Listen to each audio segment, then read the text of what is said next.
Hello ചെമ്പനീർ പൂത്തൻ promo വിശേഷങ്ങളിലേക്ക് എല്ലാ കുട്ടിക്കാർക്കും സ്വാഗതം.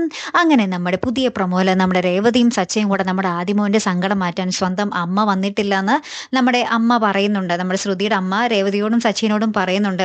ഇത് അവളുടെ ചേട്ടന്റെ മകനൊന്നുമല്ല, അവളുടെ തന്നെ മകനാണ്. പക്ഷെ അവൾക്ക് നാണക്കേടാണ് ഇങ്ങോട്ട് വന്ന മകനാണെന്ന് പറയാൻ, മകനെ കാണാൻ എന്നൊക്കെ പറയുകയാണ്. പിന്നീട് നമ്മുടെ ആദിമോനെ സന്തോഷിപ്പിക്കാൻ വേണ്ടി നമ്മുടെ രേവതിയും സച്ചയും കൂടെ ആദിമോന്റെ കൂടെ കേക്കൊക്കെ മുറിച്ച് ഭയങ്കര സെറ്റപ്പായിട്ടൊക്കെ ആഘോഷിച്ച് ഫോട്ടോസൊക്കെ എടുത്ത് ഇങ്ങനെ ഭയങ്കര സന്തോഷത്തിൽ നിൽക്കുവാണേ.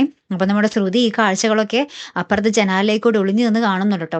ശേഷം ഇവര് നമ്മുടെ സച്ചിയും രേവതിയും ടാറ്റ ബൈ ബൈ ഒക്കെ പറഞ്ഞു പോയി കഴിഞ്ഞിട്ട് നമ്മുടെ ശ്രുതി നമ്മുടെ ആദിമോന്റെ അടുത്ത് വരികയും ആദിമോനെ കെട്ടിപ്പിടിച്ച് ഭയങ്കരമായിട്ട് കരയുകയും പിന്നീട് നമ്മുടെ ആദിമോനും ശ്രുതിയും കൂടെ ആ മുറിച്ച കേക്കിൽ തന്നെ വീണ്ടും മുറിച്ച് അങ്ങോട്ടും ഇങ്ങോട്ടും പരസ്പരം പങ്കുവയ്ക്കുകയൊക്കെ ചെയ്യുന്ന ഒരു രംഗങ്ങളാട്ടോ നമുക്ക് കാണുവാൻ സാധിക്കുന്നത്. അപ്പൊ ഈ ഒരു കാഴ്ച കാണുമ്പോൾ നമ്മുടെ ശ്രുതിയുടെ അമ്മയ്ക്കും ഭയങ്കര സന്തോഷമാകും കേട്ടോ. കാരണം നമ്മുടെ ആദിമോൻ ഭയങ്കര സങ്കടത്തിൽ നിൽക്കുമായിരുന്നു നമ്മുടെ കല്യാണീനെ കാണാതെ. എന്തായാലും കാത്തിരുന്ന് തന്നെ കാണാം കേട്ടോ. അപ്പൊ അടുത്തൊരു വീഡിയോയുമായി വരുന്നത് വരയ്ക്കും ഗുഡ് ബൈ.